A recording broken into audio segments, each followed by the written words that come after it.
বাঘ দাঁড়িয়ে আছে, আমি নিচে শুয়ে আছি, ধরে ফেলেছি পাঁজা করে, মাথায় কামড় মেরেছে, ফেটে গেছে, তারপরে আমি কিছুই জানি না। বাঘের কামড় যে সত্যি কতটা ভয়ানক জানতে দেখুন আমাদের ভিডিওটা।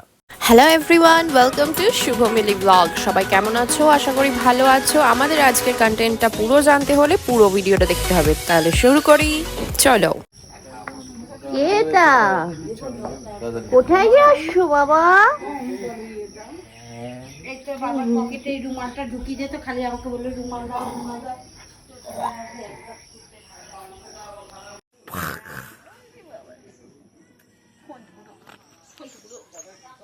এটা আমাদের ডে 3 ছিল, আর আজকের দিনেই আমাদের ফেরার কথা ছিল।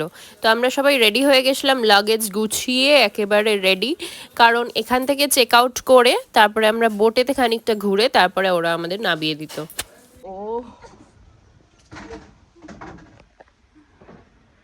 আমরা চলে যাচ্ছি বাড়ি। বাড়ি ফেরার সময় দেখো খুব সুন্দর একটা দৃশ্য দেখলাম, গ্রাম্য দৃশ্য, কিন্তু মন একেবারে ছুঁয়ে গেল। দেখো এই দৃশ্য কি তোমরা শহরে কোথাও পাবে? ফেরার দিন খুবই মন খারাপ, যে কোনো জায়গায় ঘুরতে গেলে ফেরার দিন খুব মন খারাপ থাকে, কিন্তু কিছু করার নেই, বাড়ি তো ফিরতেই হবে। আর বাড়ি ফেরার পরেও আবার যে শান্তিটা পাওয়া যায় সেটা কিন্তু অন্য কোথাও পাওয়া যায় না সত্যি।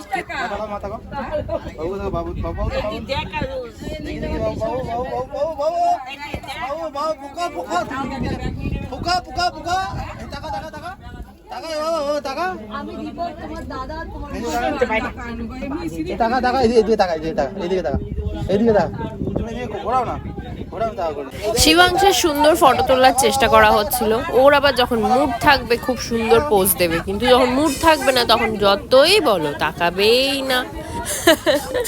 আর ওয়েদারটাও সেদিনকে খুব সুন্দর ছিল, তাই সিনারিটাও খুব সুন্দর ছিল। আর সেদিনকে জানো তো আমরা অনেক ঘন জঙ্গলের ভেতর ঢুকেছিলাম, যেটার জন্য আমাদের পারমিশন লেগেছিল, প্রত্যেকের আধার কার্ড লেগেছিল, সব কিছু লেগেছিল।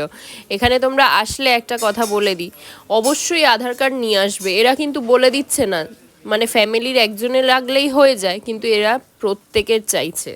তারপরে এই একটা মন্দিরে, লোকনাথ বাবার মন্দিরে নামিয়েছিল। এখানে আমি আর স্বর্ণ নাবিনি।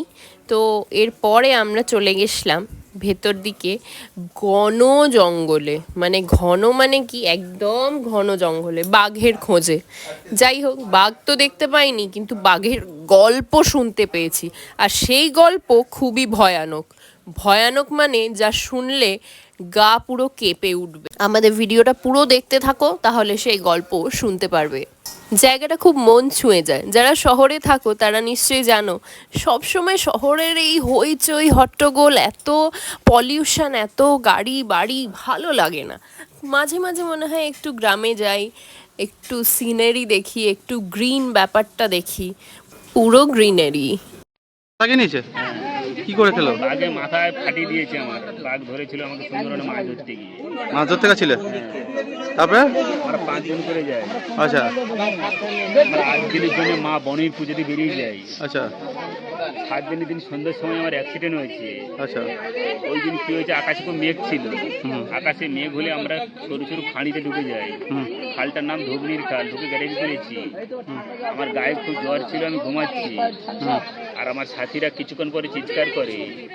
যখন চিৎকার করে আমি কাঁথাটা সরিয়েছি, বাঘ দাঁড়িয়ে আছে, আমি নিচে শুয়ে আছি, ধরে ফেলেছি পাঁজা করে, মাথায় কামড় মেরেছে, ফেটে গেছে, তারপরে আমি কিছুই জানি না। 8 মাস জ্ঞানারা ছিলাম।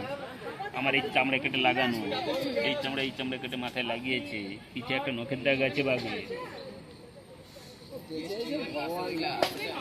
এখন আমার ধানে চলে, ওষুধ কিনা হয়। এখন একটা অপারেশন বাকি আছে, এই জায়গাটা নরম জায়গা, তাহলে আবার সার্জারি করতে হবে বলেছে, প্লাস্টিক সার্জারি। তোমার নাম কি? আমার নাম আশিস দাস। এখানে থাকো? এখানে থাকো? আমরা এখানেই থাকি, আমি বাড়ি একটু দূরে। ফোন নম্বর যদি কেউ সাহায্য করে?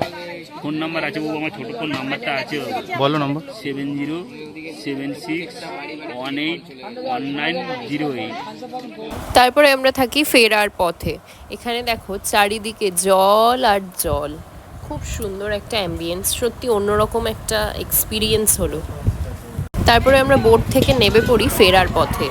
ভীষণ টায়ার্ড ছিল সবাই। সোমলি তাকাও, সোমলি, এই সোমলি তাকাও।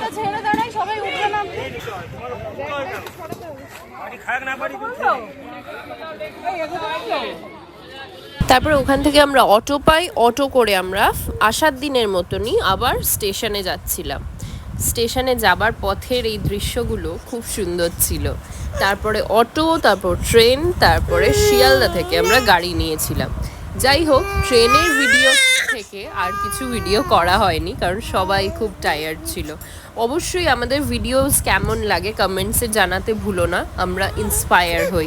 তোমাদের প্রত্যেকটা লাইক এবং কমেন্ট এবং শেয়ার এবং সাবস্ক্রাইব আমাদেরকে ইন্সপায়ার করে নতুন ভিডিও বানাতে।